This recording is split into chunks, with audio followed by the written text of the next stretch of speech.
Are you watching?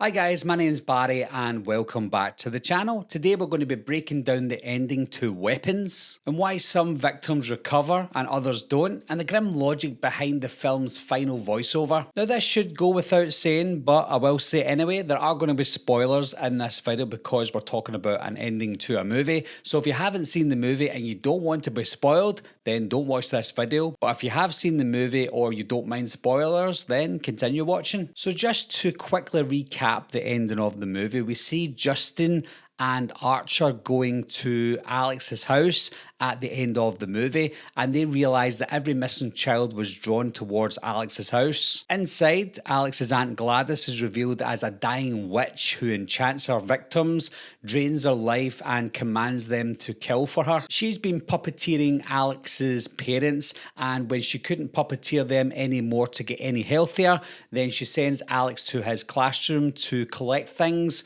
from his classmates so that she can then take all his classmates as well. We've also got Paul, Justine's ex, and James the junkie, who are also bewitched there in the house at the end of the movie too, and unfortunately Justine has to kill both of them so that she can survive. Gladys turns Archer against Justine, but Alex is able to flip the spell using a strand of Gladys's wig to break her control.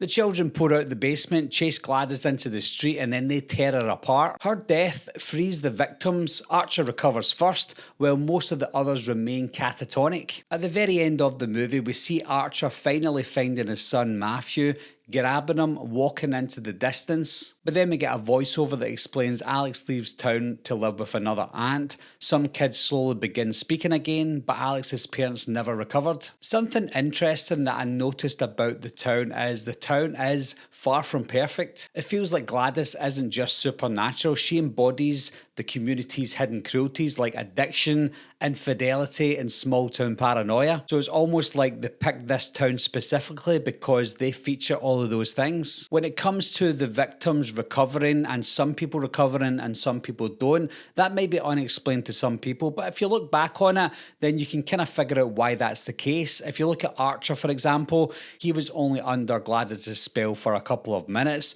so when he was snapping out of it, he was able to go back to the way he was. So it seems to me that timing is key here. So Archer was under the spell for a couple of minutes. He didn't really have an effect after they came out of it. If you looked at Alex's mother and father, they were under the spell possibly too long. They were under the spell the longest, so when they came out of the spell, they were permanently damaged because they couldn't come back to the way they were. It seemed like Gladys had taken everything out of them.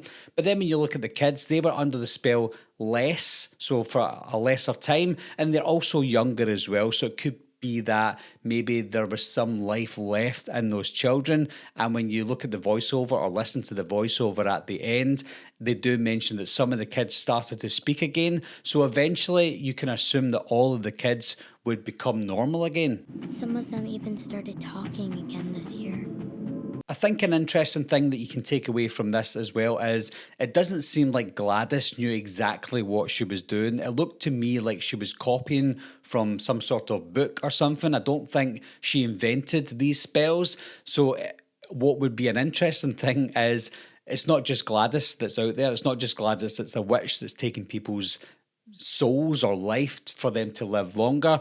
I feel like you could expand this out. I don't want them to do this, but I feel like she's just one of many witches that could be around towns around the US or even around the world that is doing this exact thing, and Gladys is just one example. If you couldn't see it already, Gladys had a terminal illness.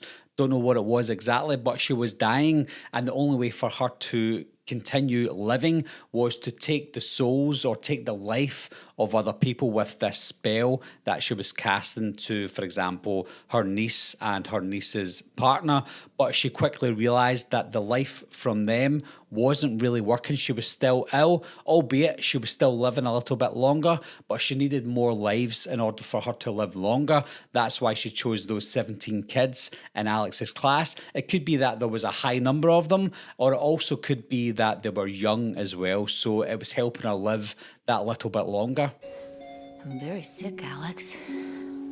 I think the surprising aspect, not just about the ending to Weapons, but the movie overall, is it doesn't have a major twist in it. It tells you everything that you need to know throughout the entire movie. That's also helped with the characters' point of views, which was a really good immersive experience. So by the time you get to the end of the movie, you already know what's happening, why it's happening, who Gladys is, and why she's doing what she's doing. So there's no major twist at the end of the movie for you to go, whoa, I didn't see that coming, because you did see it coming. Not only did you see it coming, you saw it coming from all different angles, from all points of views. So I think the major talking points to take away from Weapons is Gladys was casting these spells so that she could still live because she had an internal illness.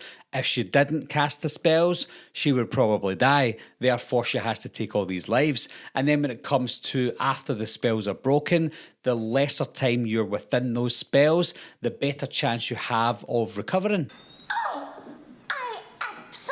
Love this house. I think regardless of how you see this movie, one of the fan favourites in Weapons is of course Gladys. There's talk about a sequel to Gladys, a prequel to Gladys, a sequel to Weapons, with other characters like Gladys in it. So I feel like Gladys is maybe one of those characters that will live on for a long time, whether it be on film or just in our memories. But yeah, Gladys is the biggest talking point, of course, with Weapons, and I love how she was introduced throughout the movie, how she was sprinkled throughout the movie as well, and how she was revealed at the end. And of course, her death scene at the end was amazing.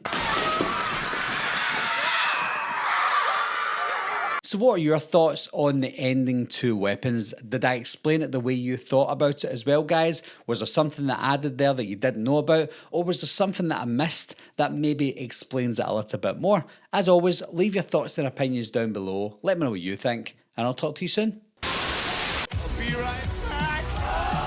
What are you waiting for, huh? Coming to get you, Barbara. Ever played Skin the Cat? Someone's in the back! Save